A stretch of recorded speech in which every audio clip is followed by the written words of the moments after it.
Saat sampai atas, Scar muncul.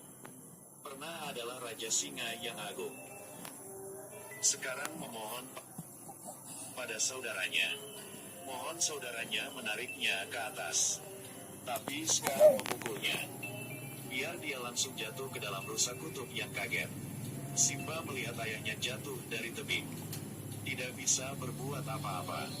Scar bilang kepada Simba itu semua rencananya.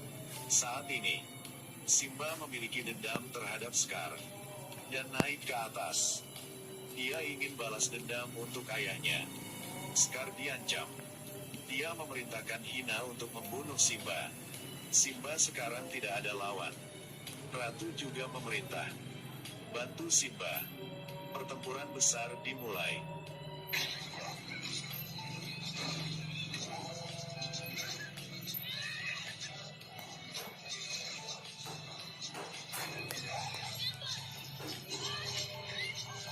Sahabat Simba adalah Scar tahu dirinya bukan lawan Simba.